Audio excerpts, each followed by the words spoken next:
Take a look here at the worst courses that you can play in North Jersey. Starting off here. The course was built in 1924, and the first hole has that tree right in the middle of it. We're here at Lake Lackawanna, built in 1924, when 100 share owners decided to build a golf course. This is a nice 9-hole course built in the 20s, and it's almost hidden, so let's take a look. This game's so pricey for me. I'm swinging high, I'm swinging low, but my wallet's where the pain will show. If I ruled the course, let me tell you, friend, we'd all be playing till the daylight ends.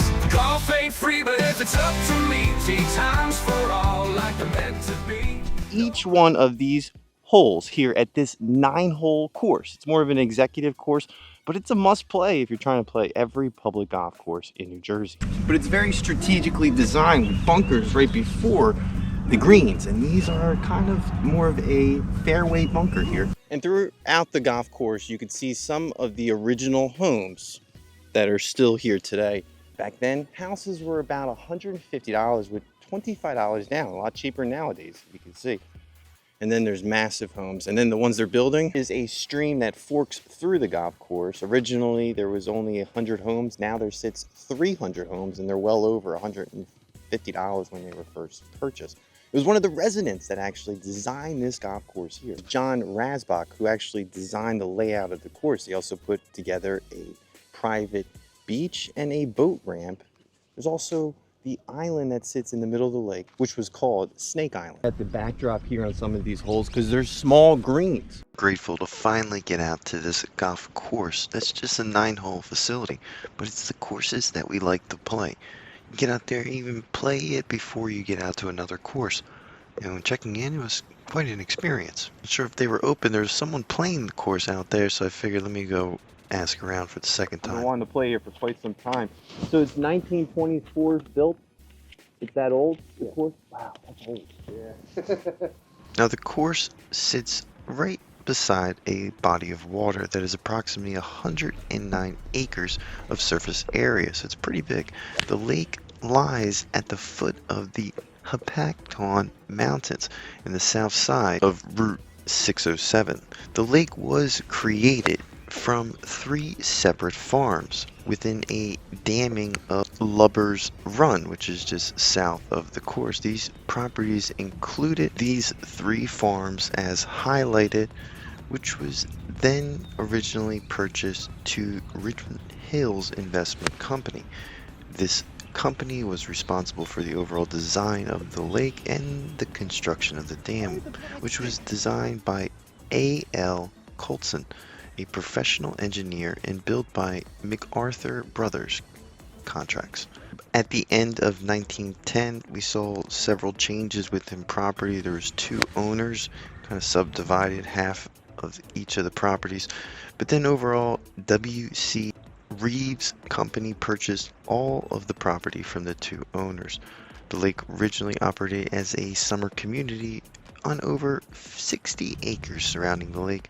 A number of residents around the lake formed, creating a realtor development, and then the purchase of the rights along with the lake from the Reeves Company and the realtor company, together with the country club, the 9 holes, formed a corporation from the sole purpose of developing properties.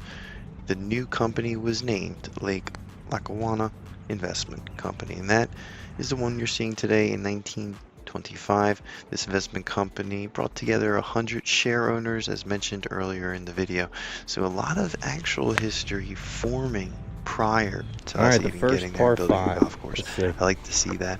But with the rich history of the 1920s in New Jersey, you got to get out there. There's a lot of cool pieces of history throughout the golf course. My overall feel to it was, again, I like these courses in comparison to the other ones. You get out there, you can walk 5 of these courses if you wanted to, but you know, that's got to be your decision. Some people, they get frustrated playing these courses because they're not as nice, but you're never going to break the bank, and more importantly, you're going to go out there, you're going to get some exercise. You can play a little bit more if you want to. I don't know if it's unlimited golf. I would have to go back. I would say you play this one time, you're probably going to want to go play another course. But I enjoyed it. This was my eagle putt here on one of the remaining holes. I think this was number 7. But yeah, it was the first eagle of the year. Yes. No driver was involved, which is Yes. pretty interesting. Oh my God, an eagle. I'm like, now I did go 7 irons, 6 iron, 7 iron on this hole, so it's an interesting eagle, but it is an eagle. And the course was about $20 to play. I think it was under $20. I think maybe 16 out the door, but don't quote me. There's no, well, there is riding actually. Now that I think about it, you can ride the course if you wanted to as well, probably a little bit more. And the course stretches a total of 2,240 yards with a par of 34. There's no slope. Is consistent and moving us into our next facility. We have a massive complex.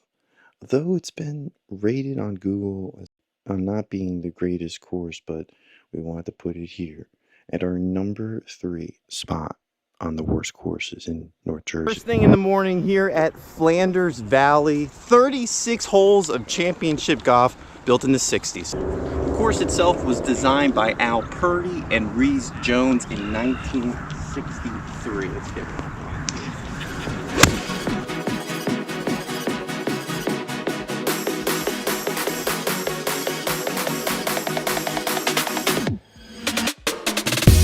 Now the course does have some streams cutting through it, so you get a feel of nature when you're out here. If you're from the big city and you're looking to escape, this might be a nice location here at Flanders Valley Golf Club. 36 holes of championship golf, not too far from New York City. If you're out this area, you might want to take a look. Try to get out here and play. They got 9-hole rates that are very affordable. It is a county course, so the price can drop down depending if you're a resident. Take a look at some of these par 5s here. It wasn't originally 36 holes, it was 18. It was the white and the red course that were the first 18 holes built here. Rich history. It wasn't always a county course.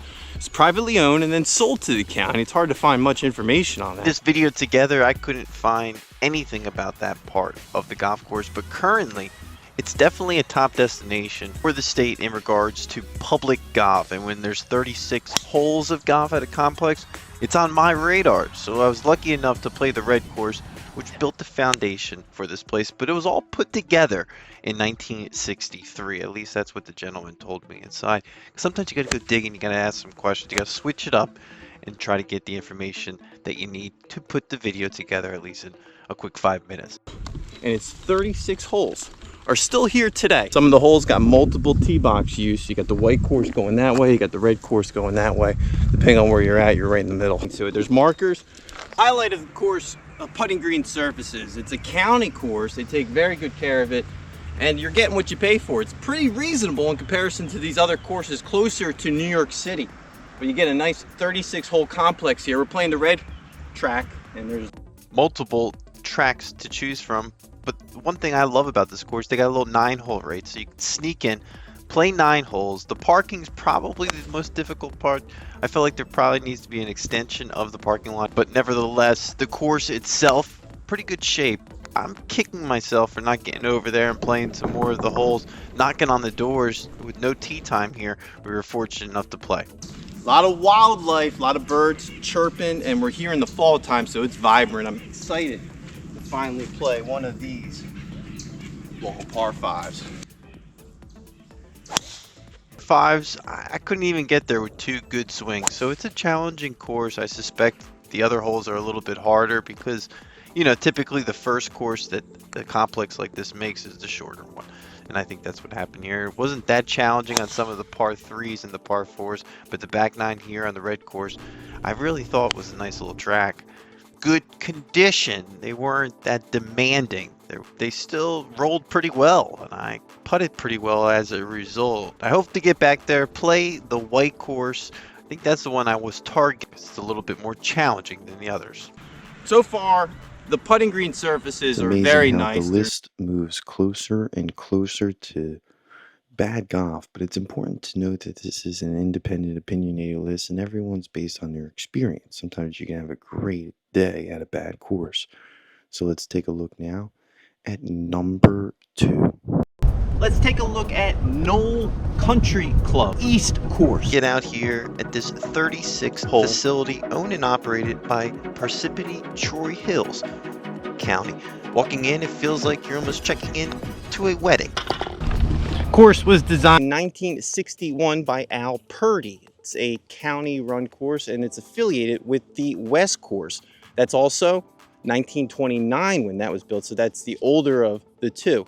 That one is semi-private. This one's more public. And hopefully we'll get over to the West Course. But for now, let's take a look at the East Course that does run on a first-come basis. A lot of wind coming through the facility. It's a par 70, playing 5,884 yards from those white tees. If you stretch it back a little bit further, you might break the 6,000 mark. Al Purdy put together a nice course here. It's tight, it's affordable, with rates going up to about $51 plus cart on prime time tee times like Saturday morning. We showed up for that twilight rate here, which was just under $35.